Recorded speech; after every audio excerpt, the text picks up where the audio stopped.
Don't call me useless. That's what I told him anyway. Hello, everybody. Welcome to But was tonight. he right? Sorry? Was he right? Yeah, he was right. Welcome to tonight's interesting modelling company midweek.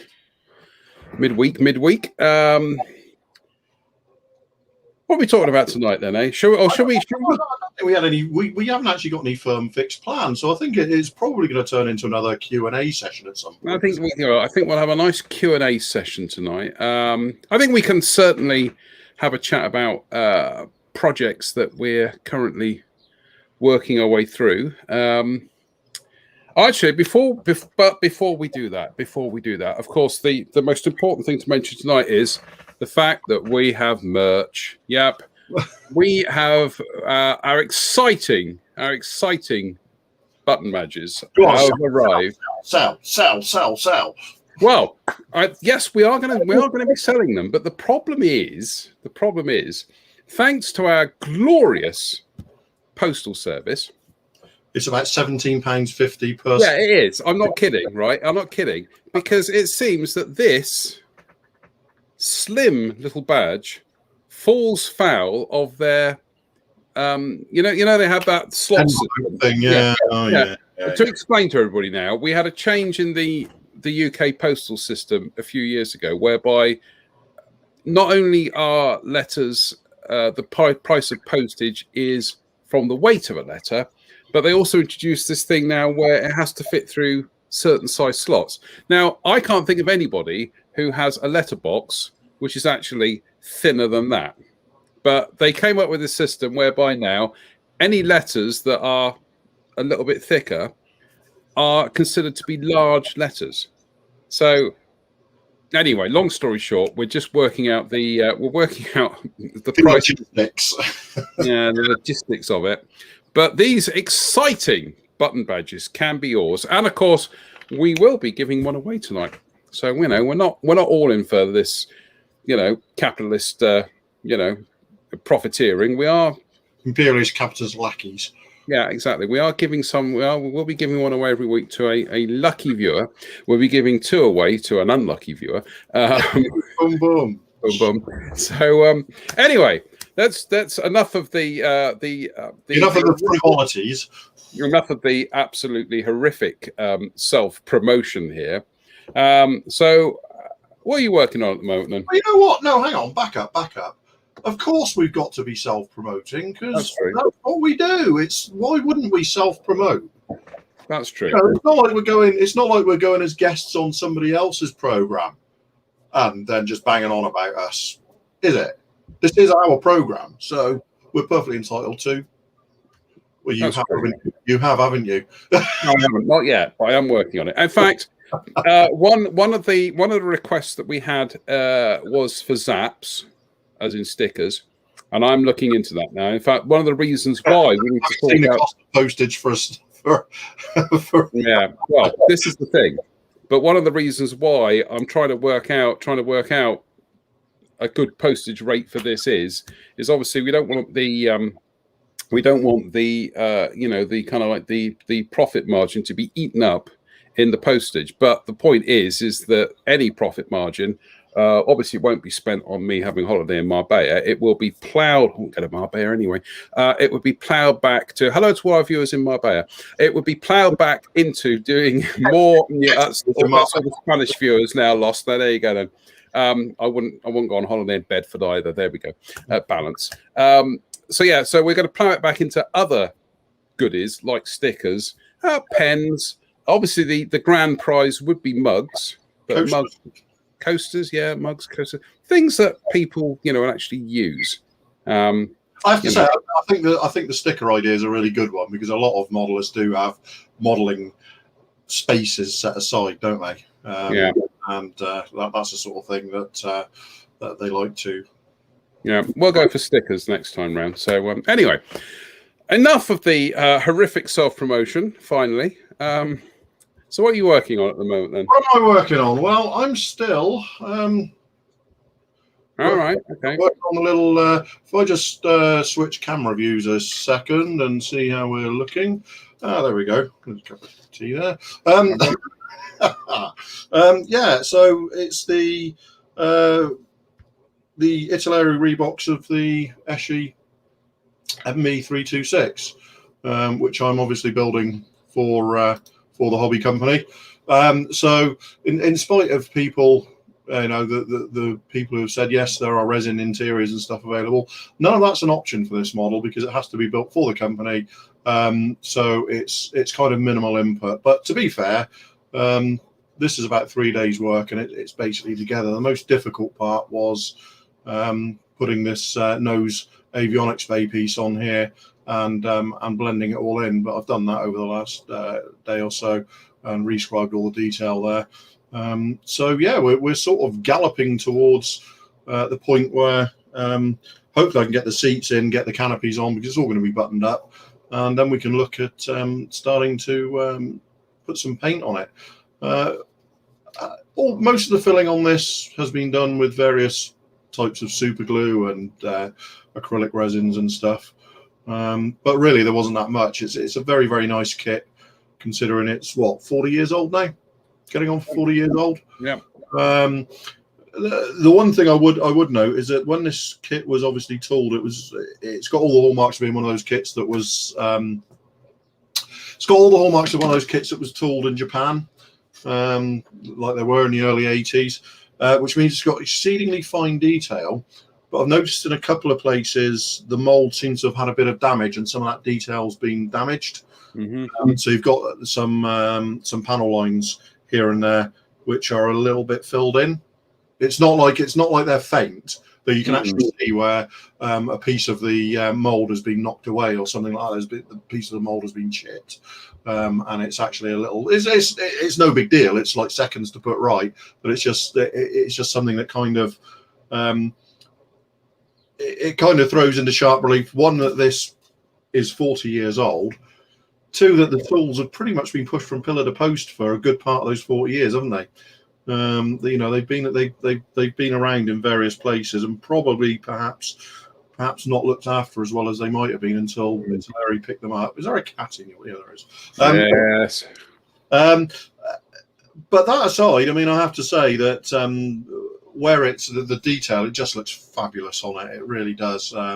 It's if modern manufacturers could consistently get this level of engraved detail on models, the world would be a wonderful place. Now, one of the things that I think Spencer and I were ruminating about the other week when we were talking about this was we wondered whether originally it had started life as a 72nd scale kit, and then they just decided to kind of it's definitely got that level of simplicity about it.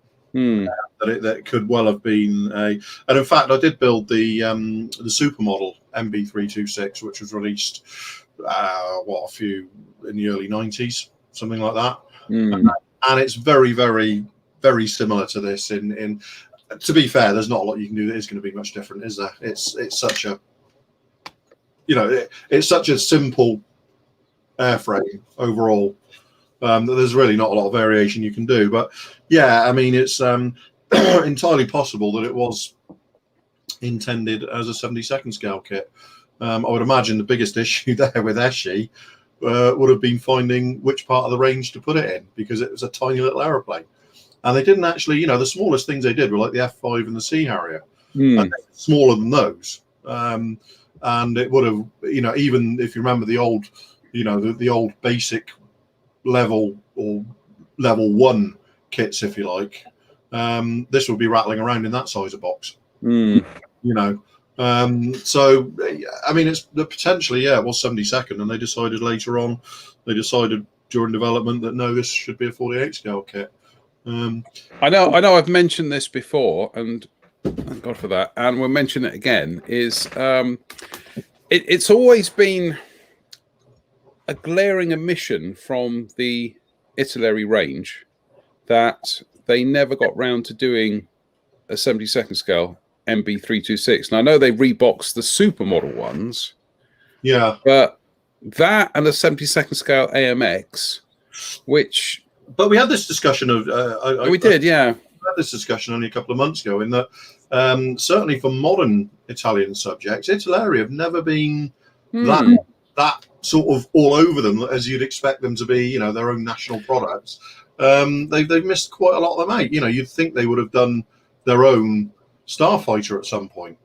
And all they've ever done is rebox the Eschi kit down the, you'd have thought their own Starfighter would have been, 45 years ago, along with, about the time they were doing stuff like the F5E.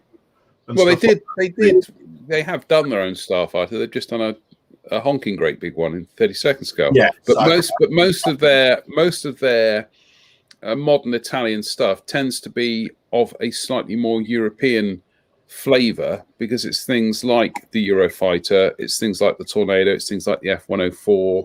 So it's all, it's multinational projects or overseas projects rather than indigenous ones. But it's just one of those things that they've done World War II Italian aircraft.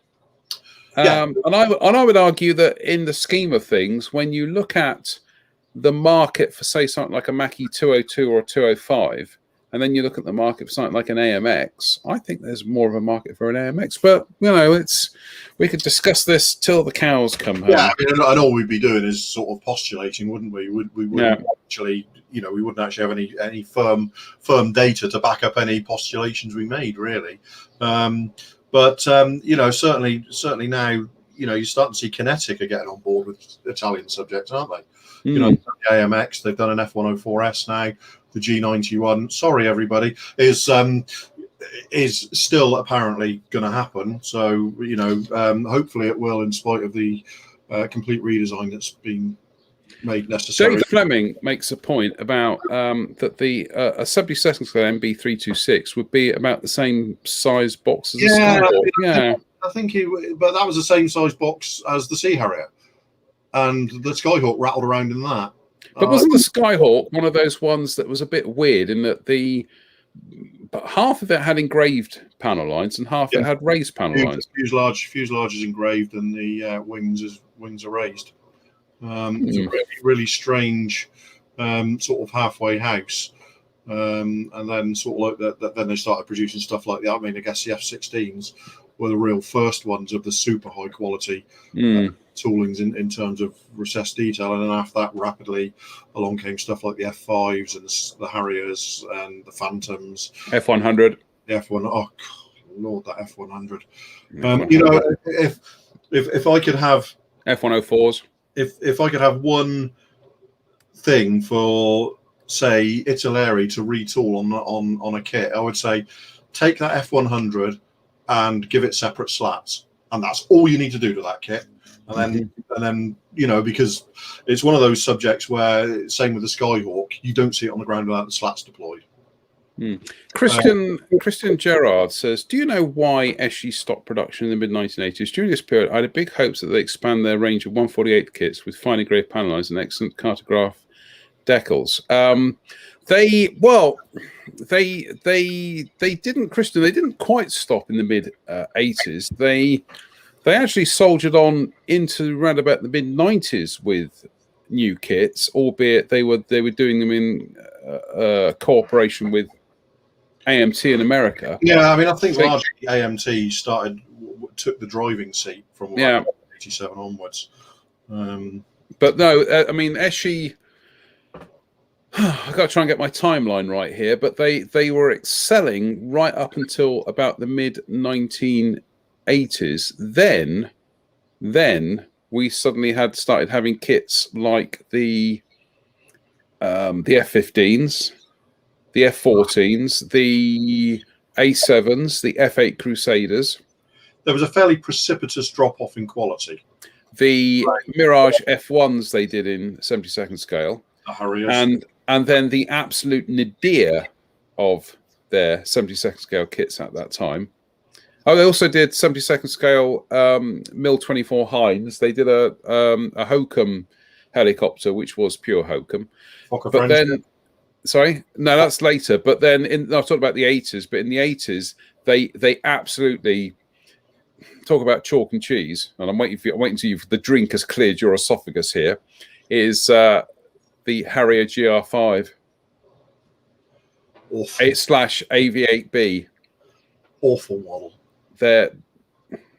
It's telling that Italeri have chosen down the decades never to resurrect that, but keep popping out their own AV8B / Harrier GR5/7, which isn't great, and it's older than prototype. It's not a bad full-scale development aircraft. Yeah, but it's all raised panel lines. But it's telling that they've chosen to keep that one going, an older kit with raised panel lines, rather than go down to the cemetery in the dead of night and try digging up the Eschi kit again, because it's honestly, you don't want to see those kits again. They're I would say, as far as I'm concerned, the very last kits I remember having good memories of building from Eschi were the F-15s, which were pretty nice kits overall.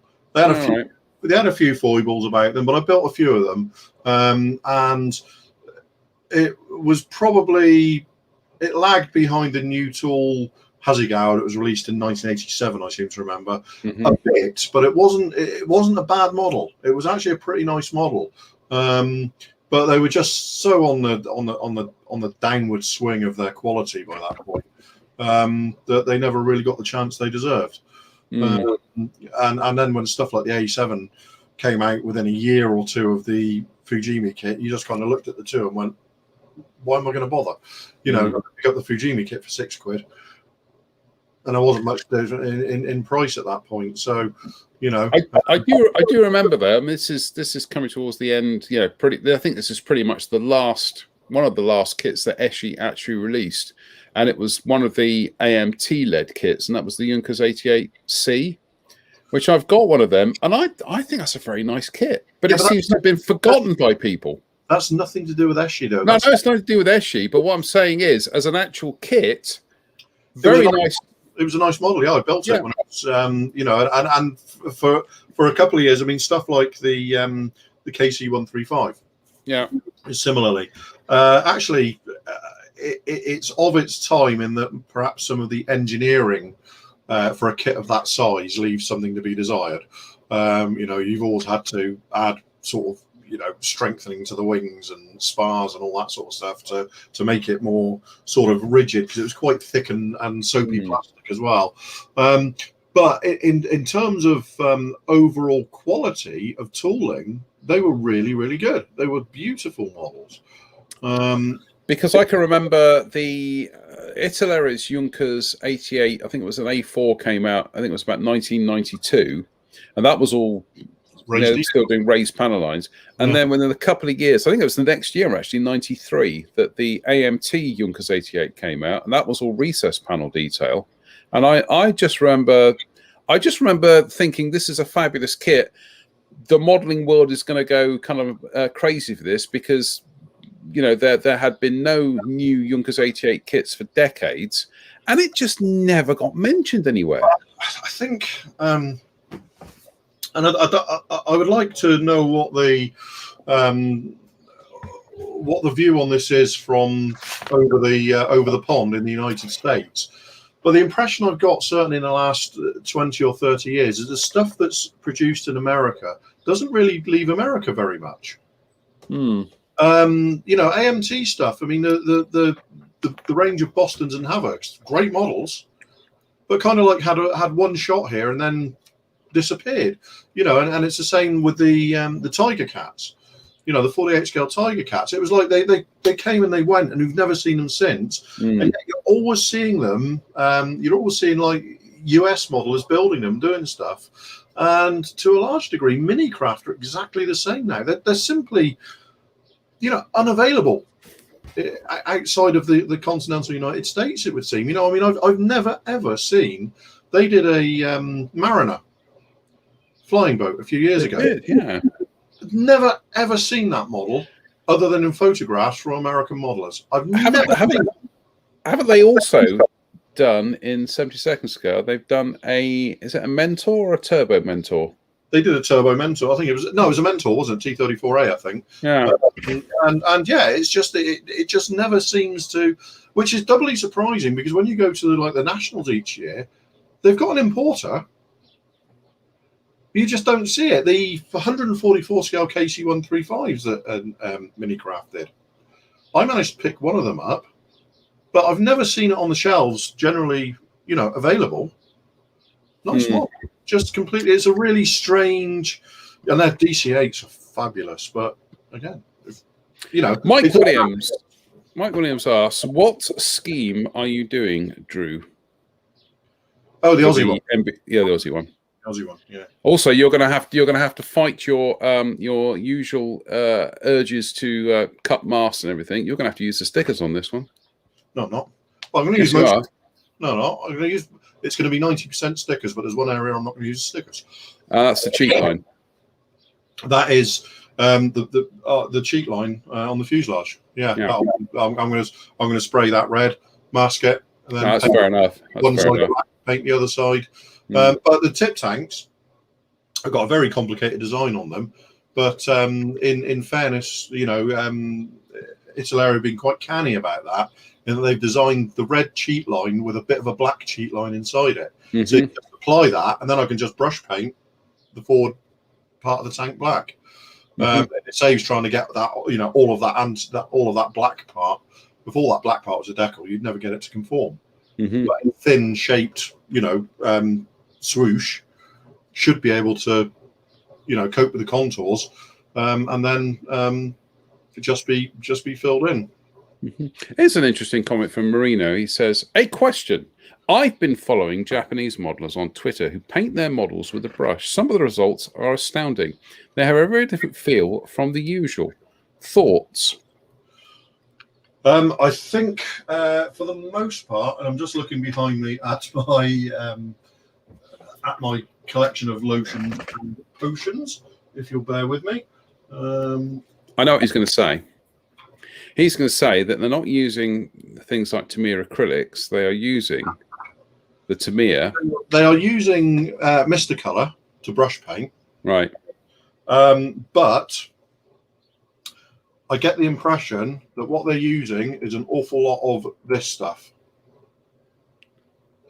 Right. Which is Mr. Retarder. Uh-huh. I kind of know what you're saying, and I used to watch back about 10, 12 years ago, before there was a lot of YouTube modeling videos about. Somebody was putting there was actually a Japanese television program about modeling, and they would do a different project each week, and it's where I picked up a lot of products where I could immediately go to like Rainbow 10's website and try and order it, and I got a lot of stuff just from watching these videos. But they were using there was a lot of brush painting going on, and it looked fantastic for the most part. But I have to say, when you actually looked at the models and the final reveal, finished, zoomed in and stuff, you could tell they were brush painted. So they can kind of often look fantastic. I think it's a lot of that is a product of where a lot of Japanese modelers have to do their modeling, which is in very, very small apartments, sitting on the floor in very, very small apartments. They simply don't have the personal infrastructure stroke setups in their apartments or very small houses to be able to airbrush. So I think brush painting in Japan still has a very high, very high proportion of modelers do it. But you got to remember that there's also a very high proportion of modelers in Japan compared to anywhere else, pretty much. Just because it's one of those hobbies, isn't it? Yeah. I think you might want to switch your camera positions again, Drew. So you're right. I will. Yeah. Mike Reeves says AMT and Eshi also did the YB49 X370. Was that AMT alone? Memory's foggy. I remember seeing them in AMT boxes. Yeah, because they did the two flying wings. They did the XB35 and the YB49. Which were all recessed panel lines. Then they did the XB70, which was all raised panel lines. But I think by then the budget was just running out a bit. There just wasn't a budget, was there, really? No. In fact, Dave Fleming makes the point. If I scroll back a little bit earlier, Dave Fleming made the point that Ertl, when they were bought by Ertl, that the budgets were cut or something. I can't find it, but Dave does make that point, and yes, because it was. I mean, I think I've seen some absolutely astounding builds of the YB35 and YB49. Yeah, some absolutely astounding builds of that model, but it's quite a challenging build. But I've never heard a single good word said about the XB17. By all accounts, that is a real pig of a model. So basically, every corner possible have been cut in the tooling and design of that, just to get a big lump of plastic. Haven't Italeri re-released that?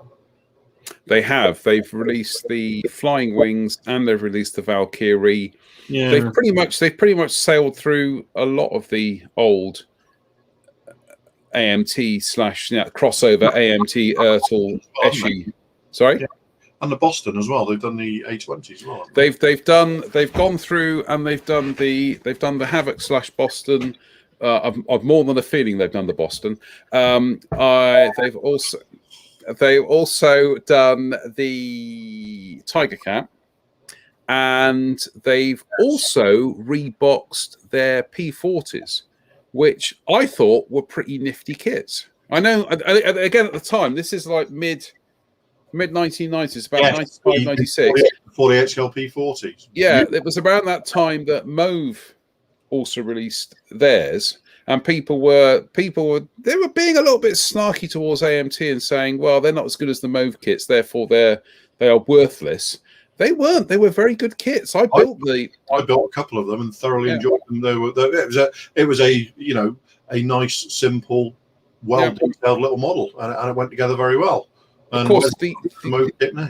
The irony is, the Mauve kits, unfortunately, are not with us anymore, not with us anymore. They were sadly lost. I mean, okay, we say sadly lost. They are material objects, but they were lost during the Kobe earthquake. Yeah, the Kobe earthquake. But no, I built the AMT boxing of one of the P40s, and I just thought it was a fabulous kit. They were cheap. Yeah, it's great. It's a great little model. It really is. Yeah. Nicely detailed, and they ended up going through some of the P40 variants as well. I think they ended up doing a short tail one. They were a little bit tricksy in as much as there were things you had to do to get the best out of them. And I remember one of the things on the P40, because it had that separate panel around by the exhaust. Yeah. That just didn't want to sit in there. But the fix to that was just putting some plastic hard shims behind it, and then it sat perfectly. It was fine. Yeah. And I remember the tail was a little bit, it just required a little bit. You had to stop and think, how am I going to do this? And after a little bit of fettling and thinking, it became obvious, and then it wasn't really an issue. As I often say, it took less time to fix than it would have to have mashed away at a keyboard complaining about it. So, I see Stephen Pryor there saying, forthcoming Academy, 148th. You got that? Yeah, I'd be interested because I was always under the impression that the Mauve kit. The Mauve tooling was lost. Perhaps it was lost in as much as it was lost, but has now been found again. I've just called it up on screen actually. Bear with me. I'm just going to share a screen here a second. Where the button's gone. Oh, for goodness sake, come on, toolbar, get out of the way. I don't want to see you. Share screen, Chrome tab. There we go. So we're on to the old scale mates here. There they have it. P40N, Battle of Impal, 48 skirts. Down here as Reeboks updated with new parts. So, and that's down as being actually no, that's the P40. No, sorry, that's the old P40. That's the P40B. Yeah. That's interesting. It, like I say, perhaps the tooling wasn't lost, as in just destroyed. Perhaps it was just misplaced and it has been found again. That would be very interesting to see what what that is. And Tim Maunder says, "I thought the Mauve tooling was destroyed in the earthquake." Yeah, well, that's we're always ready to see. Always ready to be proved wrong, and it'd be good if they. That was my understanding as well. That it was lost during the earthquake. So it would be good to find out it still exists. But it was because Mauve had plans as well, didn't they? They were planning their next tools and all sorts. And I can remember people even making quite a thing of the fact that they weren't based in Shizuoka like most of the model companies. They were based in another city, and then lo and behold, Rob Monfils says the XB70 is a filler queen. It is, and gunpowder and gelatine. Indeed, it is a. I've never heard a good word said about the model. I genuinely haven't. Which is a shame because it's a glorious aeroplane. Also, two other kits worth mentioning. That's being charitable.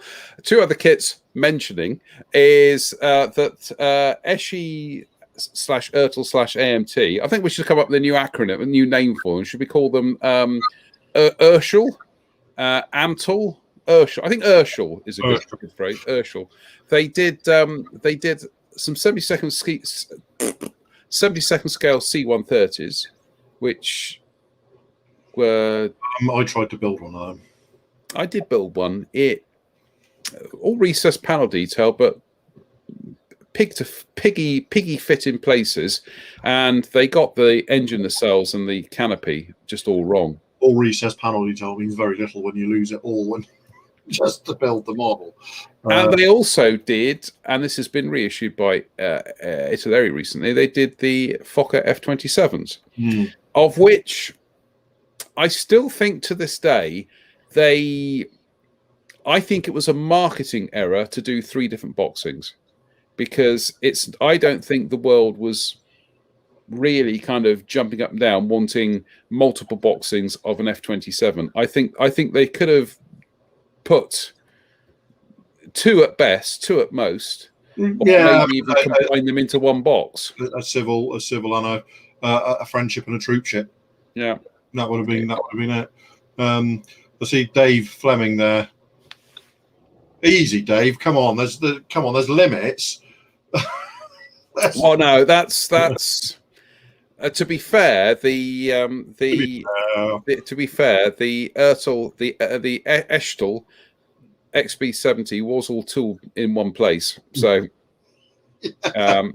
we'll tell that story another time about the Hella Concorde. Suffice to say, I had to build 3, and that was nearly 20 years ago, and I still haven't quite got over the experience.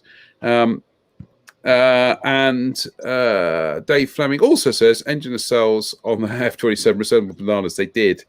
And Chris Aliung says, I have the XB70 kit and not afraid of filler. Just as well, I'm more scared of the white paint scheme. Bane of my modern existence. Probably why I'm thinking of a what if in Southeast Asian marking.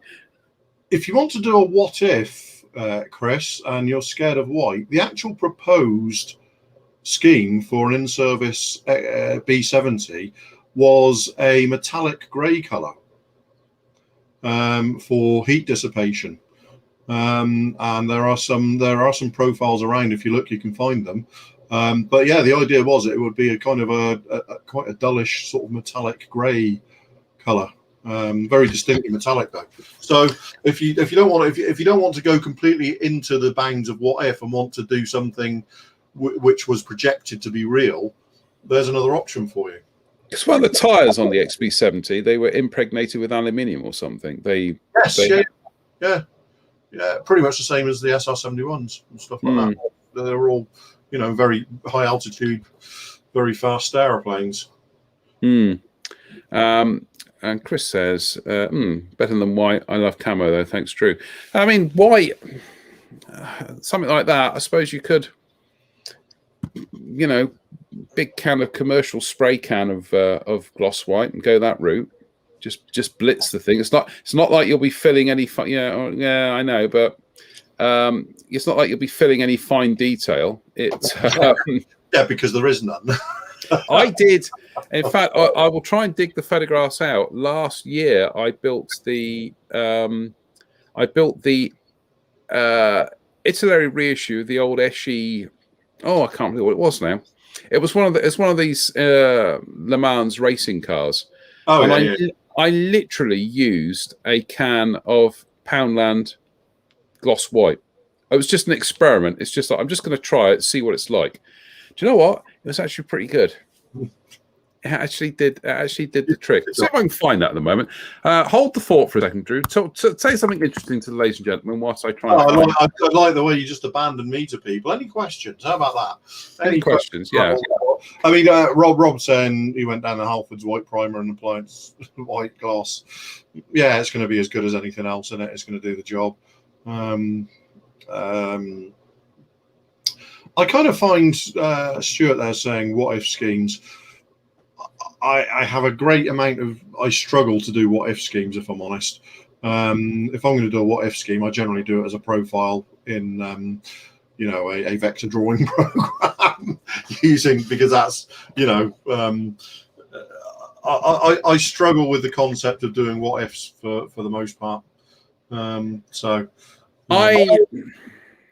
think the limit of that is on occasion where I've built kind of,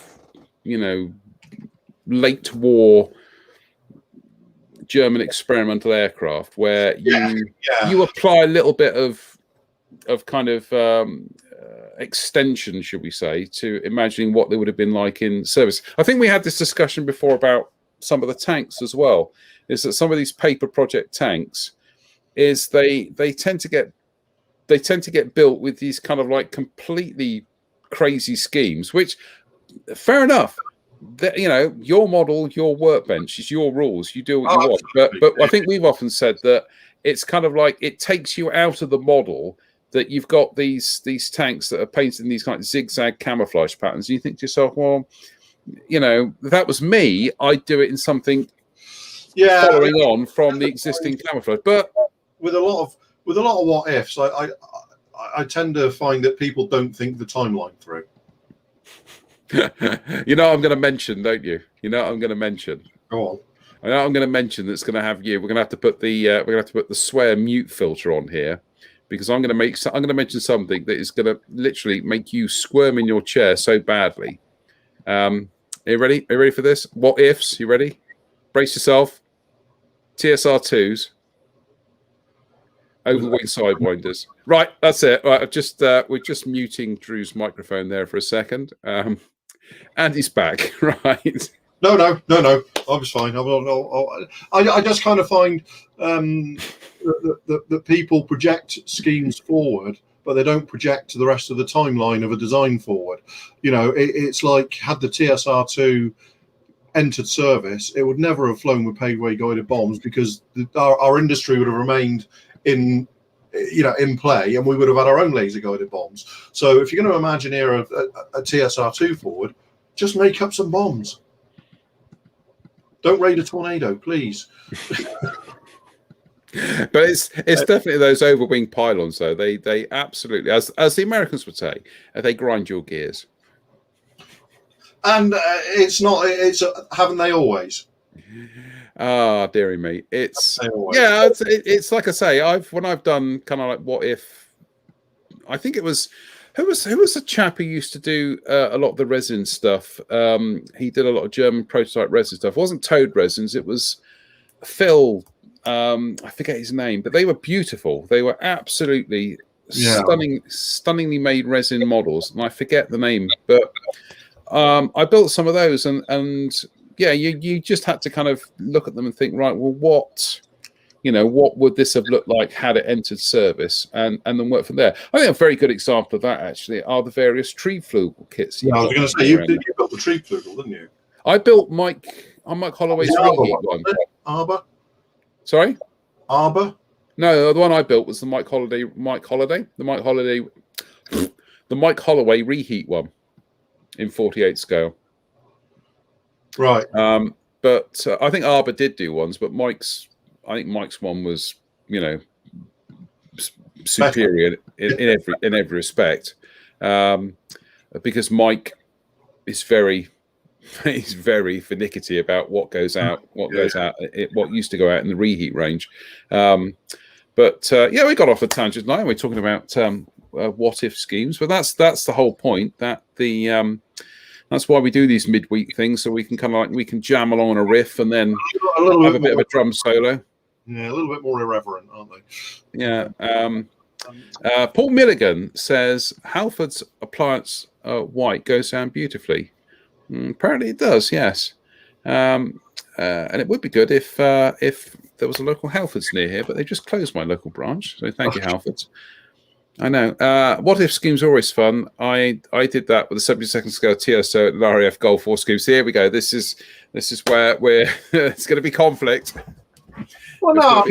At the end of the day, it's your model, your workbench. Your model, your workbench. I have pretty fixed ideas on what I would do if somebody told me to bring a TSR2. I won't say up to date. Bring a TSR2 up to 1980, shall we say? Because I have very fixed views on a TSR2 as well. So, and it wasn't all that. Anyway, moving along. Oh, now we are touching into controversy here. Don't upset. This is like me saying that the Hawk Hunter is a boring aeroplane, which I do. I find the Hawk Hunter a boring aeroplane. I'm going to say it. I'm going to put it out there, just to kind of like, so that frankly I can keep all the badges because nobody wants to buy any after I'm going to say this. But I've always found this kind of like deference to the Hawker Hunter. It's a bit like the Beatles. You must like the Beatles. I like some of their stuff, but I'm not massively a big fan. I prefer ABBA to the Beatles. And the Hawker Hunter, it's the most beautiful. It's okay, but I find other things more interesting. And it's like it's full on Shatner. I do love the Hunter. I always have. But a lot of that is due to my childhood and hunters flying from Yeovilton all day, every day.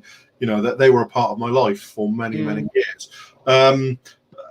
But if I'm going to be brutally honest, I can relate to what you're saying, even if I don't share it. I can understand why it doesn't. I prefer Harriers. And I particularly love some of the more obscure hunters and the late Swiss ones with all the greeblies hanging off them and maverick missiles, all that sort of stuff. I get it. I don't necessarily share your opinion, but I get why. I can see where it comes from. I don't know. Perhaps part of that is a reaction to the fact that like I say, for years there has always been this kind of this thing about people had this thing about that if you do hunter this and hunter that and and I don't know. I just thought I prefer Jaguars, frankly. Again, it's one of those. It's one of those situations that's ripe for some sort of conflict. In that, I'm the same if I get into a discussion on the TSR2. Because it still has that mythos about it to, especially us in the UK. And you only have to read through its initial test flights and its development process, and you realise that it really wasn't. It was going to be good, but it would have been out of service by the mid-80s. It was, as they say, it wasn't all that. No, it was. It definitely wasn't. I would maintain that the F111, which was obviously what was ordered to replace the TSR2 when it was cancelled, would have been a better aeroplane in service for the RAF anyway. And I will further argue that the Phantom and the Buccaneer mix the RAF ended up with was exactly the right mix. Mm-hmm. A far superior mix to just the TSR2, because the RAF would still have needed a fighter.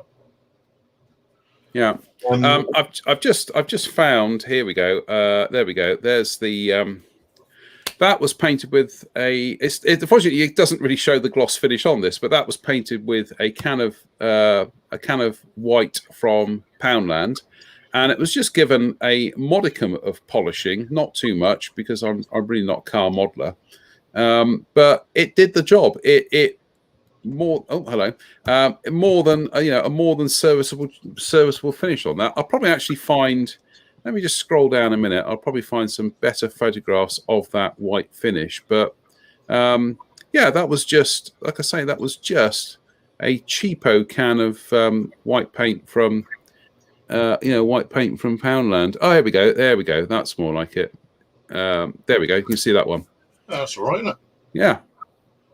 And that was just, given a tooth coat, let that sit for a while. Then it was given a bit more of a wet coat, and that was left to harden off for a good couple of days.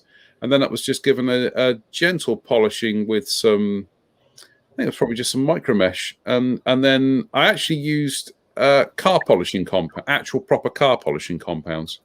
But yeah, it did the job. Turtle wax. Yeah, just I use polishing compound. There you go. Yeah. Yeah. Which I use for airliners. Yeah. So it did the job. So yeah, there you go. Poundland gloss white on your Valkyrie. Let's just have a quick look. Paul Milligan says this is a good point. Paul Milligan says I find Spitfires boring. Much prefer Hurricanes. No good asking Drew. He can't tell the difference between the two of them. So not going to let that one go. Just let it go. Let it go. And that was the one by RJ Mitchell, wasn't it? It was. It was the one by. Leslie Howard. That's right. And Marino says I'd love to do an early hunter in duck egg green. Yes, I think we'll skirt over that one. What else have we got? Let's just go through a couple more comments here. We haven't finished actually. Before we go on that, what else is on your workbench? An hour later. Honestly, pretty. How you go on with the Hercules? The Hercules is finished. All right, it's all done, is it? The Hercules is done, but it's in another room, and I'd have to. Right. I'm not going to go and get it. But no, the Hercules. I finished the Hercules at the weekend. So that's. I've got a couple. I've got the Model Spit Mirage 2000 and the Hercules, which hopefully this weekend I'll set up the little studio thingy and get some shots of it all to put up on my site and whoever else wants them. But yeah, it's like I say, I've gone from 3 kits this year so far to finishing 2 kits in the last week and a half, and I'm sort of ready to start painting a third. And I mean, still the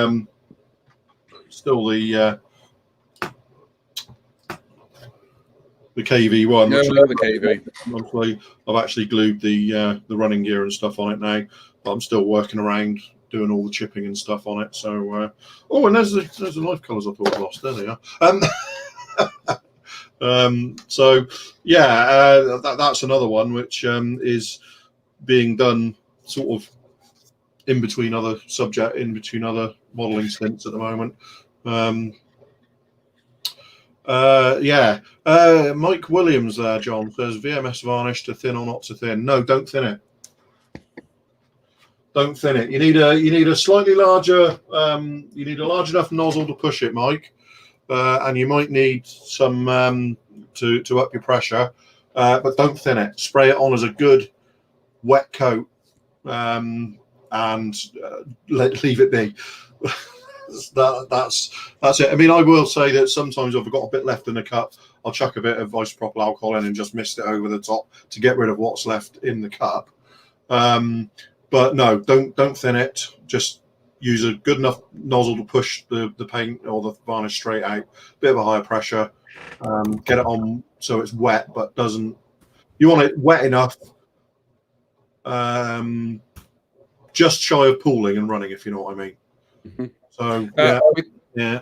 We got a comment here from the Interesting Modelling Company who says change your camera. So yes, very good. I changed to show people something, and then he forgets. What we need is just like a cattle prod, just to kind of Good. Actually, while we're talking about Russian tanks, there we go. This is the little Zvezda Su-122, which I started putting together the other night, listening to one of the Euros matches. I was hoping to get it all finished that night, but ran out of time. But this is one of their snap together ones, which is good, but it does create a few problems sometimes, in as much as the tolerances are so tight that once you push something together, there is no way you're getting it apart. Trip, isn't it, for a lot of parts? No. But also in especially on the tracks, because a lot of it is, you really have to exert some force to get the road wheels on, and when you've got the tracks on and everything, there is a tendency that you can actually start buckling things and knocking things out of alignment. Yeah. So I've got one more of these to build from this particular shared chassis, which is a T3485. So on that one, I'm actually going to open out some of the location holes to give myself a bit more leeway. But this, I've only got a few bits and pieces to put on this, and this will probably be finished tonight. A little bit, you can probably see a little bit of black super glue there, and that's because there are one or two areas where they do leave awkward bits that need a bit of cleaning up. To be honest with you, were I building this for me, I wouldn't even bother with filling or dealing with the join lines on those fenders. I just cover them in something with tarp or something. I cheat. This is one of the advantages of building tanks, is that sometimes if there's things like this, I know I joke about you can hide it with mud, but you can hide defects on tank kits with mud, tarps, you name it.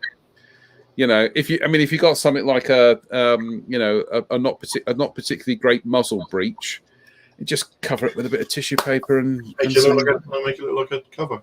Yeah, exactly. Rob Monfils says they don't snap together that well, and the plastic is really brittle in my experience with the T3485.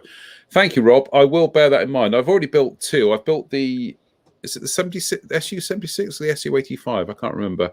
I built one of the SPGs. This is the second one, and then I've got the T34. Then I've got the Ag Panther to build. But as I say, some of the construction is very good, but some of it is, because it is designed to snap together and then not come apart.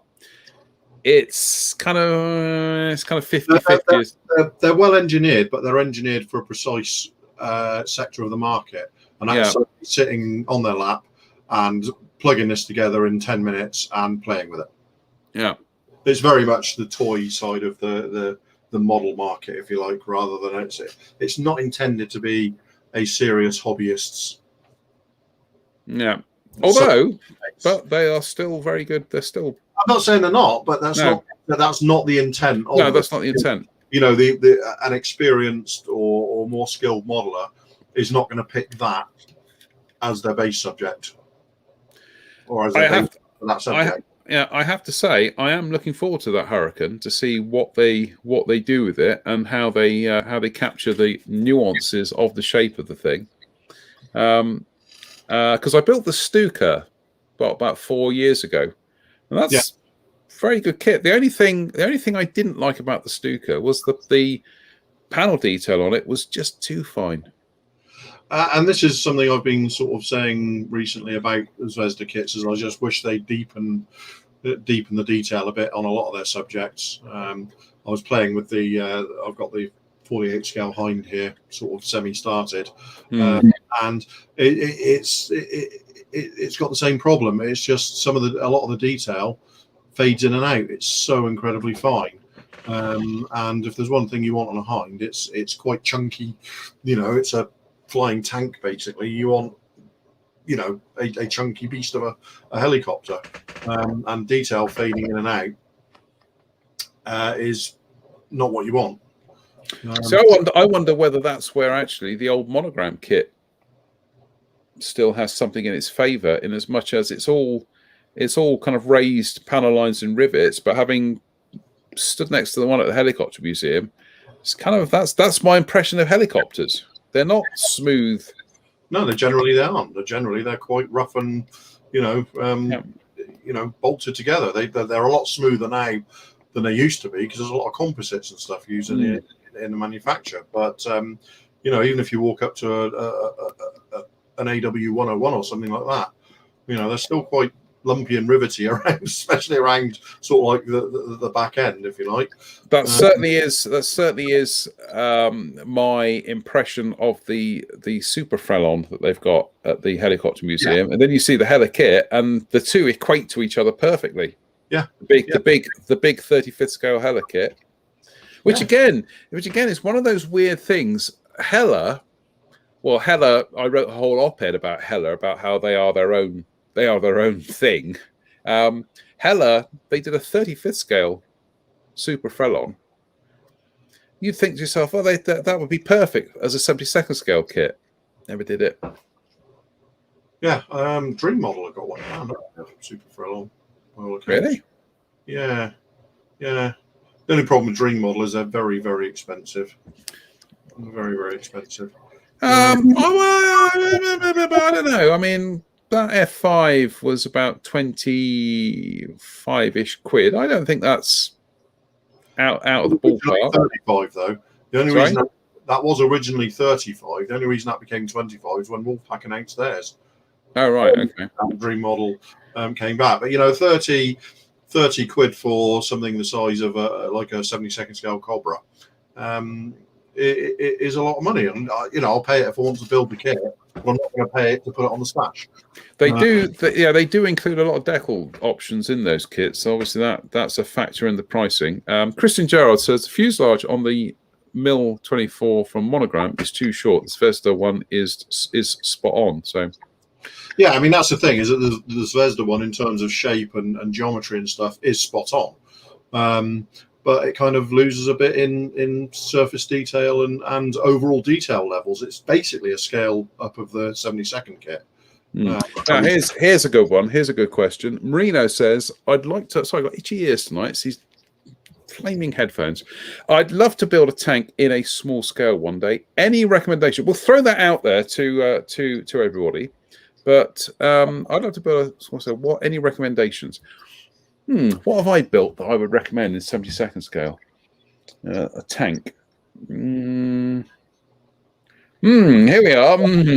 I would say if by small scale you're talking about not 1/35th, look at the Tamiya 48 scale range, because there's almost not a single one of those that is going to present any significant problems to build at all. They are thoroughly wonderful little models. So if you're looking at going down a scale again to to 72nd, some of the more recent like Revell kits and stuff like that are beautifully done. But my recommendation would be, I think 48 scale is a perfect scale for armor anyway, and look at the Tamiya 48 scale armor range. They do everything. They do modern kits, they do modern subjects, they do World War II subjects. So pick. You're not going to go far wrong one of their Shermans, are you? No. Or one of their Panthers. I would say in 72nd scale, I'd actually go for one of the easy build kits that you've got out there by S Model. They do twin packs of kits. They tend to be kind of like slightly more rapid assembly, but they're beautifully detailed, and they often include photo etched bits and metal barrels. Would you believe? They are fabulously fabulous little kits, and you can get them. Just Google S Model, but also First to Fight as well. I built a couple of their little armor kits, and they are absolutely exquisite. And of course, we recently did some stuff. A couple of those Plastic Soldier Company models. They're a little bit more geared towards war gamers, so they are a little bit more robust. But there's nothing to stop you from buying one, having fun, and doing your own modifications and improvements to them. Just to see if you like stuff that small. Yeah, they just don't. They don't come with decals though. But whereas S Model and First to Fight do, and in fact, you just reminded me. First to Fight have done a couple of tanks recently, including that Panzer 38, which I need to get my hands on because one of my favourite little subjects. That a couple more helicopter things here. Yeah, Rob, apparently. sorry, Rob. Oh, yeah, you're absolutely right. It was Clearprop that have announced a Super Frelon, not Dream Model. Dream Model have announced a range of S61Ns. Right. 61Ns, which gives you lots of Coast Guard options and all that kind of good stuff. But yeah, Clearprop have announced the 72nd Super Frelon. I have to say, so far, Clearprop have done everything they've said they're going to do. They're kind of, their schedules might slip, but they generally get what they're going to do out. And Christian Gerard there says, do we know which the newly announced MI24V from Trumpeter? Yeah, it's just an update of the already available MI24V, which I've got here. Yes. Hang on. Talking of Clearprop, just a second. Talking of Clearprop. I think he's talking. Are you talking about that one, Christian? Which is a brand new tool. No, he's saying, do you know the origin of from Trumpeter? Oh, Trumpeter. Sorry. Trumpeter. The clue is in the word trumpeter. Yes, very good. All right. Okay. Yes. I'm not going to hear the end of that either. That's going to haunt me for about the next year. No, I don't. I'm led to note. Yep. I'm led to believe it's a new tool, Christian, because I know they've done it in 72nd and they've done it in 35th or 32nd, one of those two scales, and they're 35th, I think. And they're all generally fairly nice models. They don't have the accuracy of the Zvezda kits, but they're pretty nice models. So I'll be interested in seeing what the 48 scale one looks like when it's released, and if it's a new tool or not. But as far as talking of Clearprop, have I missed this, or did you actually go out and buy the Sky Shark? I haven't got the Sky Shark yet because the first one I ordered was the early production one. I want a late production one. Okay. One. So I haven't got that model, but also they've also got it coming very, very shortly in 72nd, which I'm kind of more geared towards, angling more towards, sort of hanging out for the 72nd one. But we'll see. But short answer, no, I don't have the 48 scale one. That's right.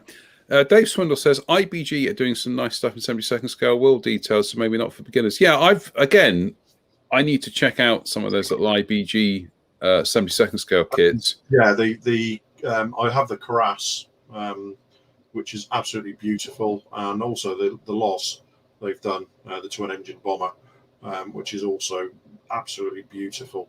But yeah, the Karas is, who'd have thought that anybody else would have done that after Hella? Yeah, I think Dave was also talking about the armor stuff as well, because they do 72nd scale armor. But I'm using that as a term of reference. For saying, absolutely, yeah. And Mike Williams says Armor Fast are great small scale armor too. They are. I've built a number of their kits. Again, they if you have a line, you've got stuff like S model and First to Fight is slightly over towards the enthusiast model kind of fidelity. Then on the other side, you have First to Fight and Plastic Soldier Company and Armor Fast. They're a little bit more tactile in terms of their models are built to, withstand a lot of handling. Built to be played with. They're built, yeah, but there's nothing inherently wrong with them that you can't, like I say, that you can't refine things, replace things, or hide it with mud. So, and Colin Strachan says, I'm building an IBG World of War British cruise tank 77 scale, first one in decades. Things definitely moved on in 30 years since I built one. Yes. So again, that's one of the ones that their little 72nd scale cruiser tanks, one of the kits I definitely do want to get to have a look at, because I do like those. I just love those family of tanks. I just, find them really kind of like, a nice subject. So, right, we come to that part of the show tonight, which is, we're giving away one of these splendid Interesting Modelling Company button badges. and we're going to do this in a very democratic way, and that's the first person to type out the words Mox Modeling Menagerie gets a badge. So there you go. First person, it's going to take about 40 seconds here. So the first person who can type out Mox Modeling Menagerie, spell it correctly as well. And, loud. sorry, no, you've got a complimentary one in the post, you matey. Yeah, you got a complimentary. In fact, Tim's complimentary one even turned up today, which is and there. Well, there we go. We have a winner. It's Rob Monfils with Mox Modeling Menagerie. I need to actually check that Rob didn't actually get a complimentary one sent off already. So I tell you what, Rob, I got the Robs. Dave Swindle, Dave, PM me your address, and you will be getting in the post a splendid Interesting Modeling Company button badge. Rob was going to get one anyway. So Dave Swindle, Jerry wasn't. Well, he was just a bit. He was a bit well. I'm not even reading that out. So Dave, PM us your address, and we'll send one of these splendid badges off to you. And to those of you who missed out this week, better luck next week. And to those of you who aren't taking this quite as seriously as we'd like, do you want a badge or not? Yeah, your name will also be going on the list. Right. We're coming up to about the quarter to the hour mark. So, Ding, ding. Any other business? Any other business?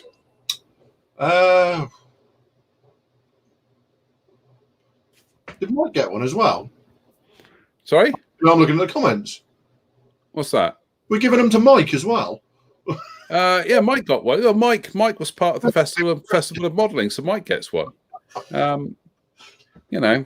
Have you got any left? Have you given them all away? No, I ordered enough. I just look. The first thing I needed to do was obviously reward the reward the people who have been good and loyal and and have helped us out. So everybody's getting their freebie ones, and then we give them worse things, and then we flog the rest. So flog the rest, son. We'll be millionaires. Yeah, we'll be millionaires. So so let's try it again. Any other business? No, not from me. No, okay. No. Nothing you want to go off your chest? Because you did this before, you said nothing, and then 15 minutes later you were still freewheeling away like a Neil Peart drum solo. So there was nothing freewheeling about a Neil Peart drum solo. There's nothing Neil Peart. It's Ian Mosley's birthday today. Happy birthday, Ian Mosley. Ian Mosley. Yeah. One of the most beautifully, a bit like Nico McBrain, he doesn't waste a move, does he? He just doesn't.